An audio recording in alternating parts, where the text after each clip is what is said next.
The White House is dusting off old plans to release more of our nation's strategic oil reserves, and it could happen sooner than you think. What would this move mean for you and your money? Here to weigh in, Robin Millican, Policy Director at the Institute of Energy Research, and Jason Schenker, President of Prestige Economics. Jason, I'll start with you. What do you make of this? Sure.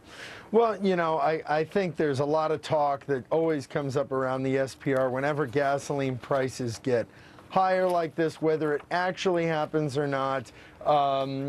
You know, we'll have to see. If it does happen, I think it would push crude oil prices a little bit lower, but probably not in a truly significant fashion. Robin, what do you say? This seems to me to be political. Well, I would agree, Jerry.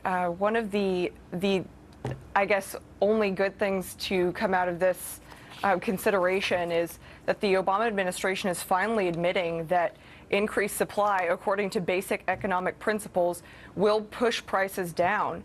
And while the release from the SPR will be only temporary relief in terms of gas prices, I think that the Obama administration has some reckoning to do as far as its anti-energy policies, which have kept 85% of outer continental shelf lands off limits from production, and as well as 1 trillion barrels of technically recoverable oil on Western lands that have been locked up by the president's policies. All right. Well, you know, in the last week, we've seen gas prices go up 8%, now at $3.72 a gallon. And what would be the right plan? I think the president's thinking of some kind of plan to fix this thing, but what's the right thing to do? Jason.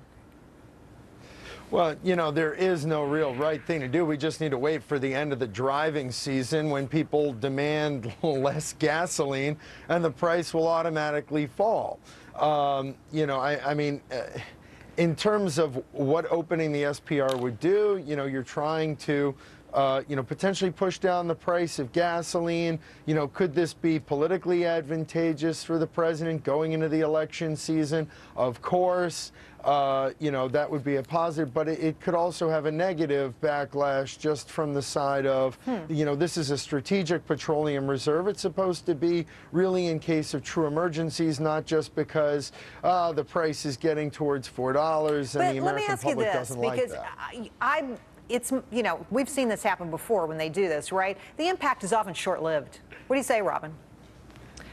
I agree. The problem is that the president is trying to employ a Band-Aid fix to an issue that has been exacerbated by the administration's anti-energy policies. And while I don't have a crystal ball, you know, I don't think anyone can predict what's going to happen with gas prices.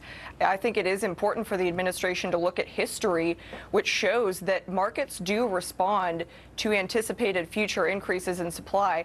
And the SPR is dwarfed by the amount of energy resources that we have on federal lands that are off limits. You said, I believe, in your pre-interview that we're energy rich and policy poor.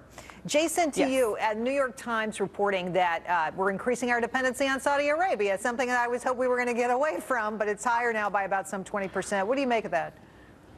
Well, you know, first of all, you know, this is an old report. This is based on data from the month of May. So the first thing I'd point out is these numbers are old. It's about 23% all the oil coming from the Gulf. And the reason the number's up so much is because in May, the volume of imports we had in the U.S. from Iraq doubled. You know, and this is on a percentage basis, the highest percent, around 23% from the Gulf member states of OPEC. This is the highest level since 2003. But of course, the big reason is, of course, because you had a big disruption with Iraq. As far as our dependence on foreign oil, you know, it's about 42% of our oil comes from OPEC, at least from the May report. And that's a number we've very frequently seen as a percent. So it just depends on what country you're pulling it from.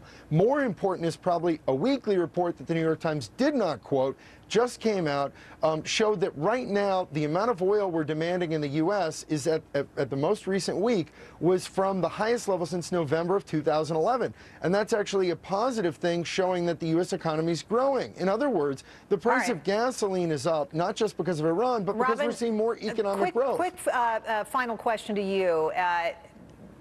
We've reported this week that the Interior Department opened up part of Alaska, an additional part of Alaska, to drilling. Can this help?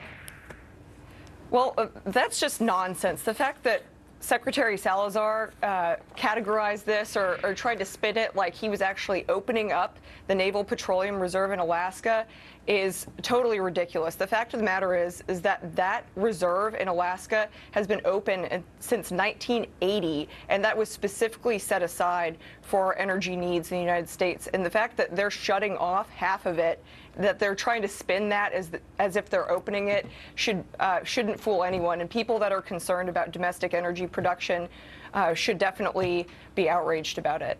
Robin and Jason, thanks for coming on tonight. Really interesting conversation. Appreciate your time. Thank you, Gerri.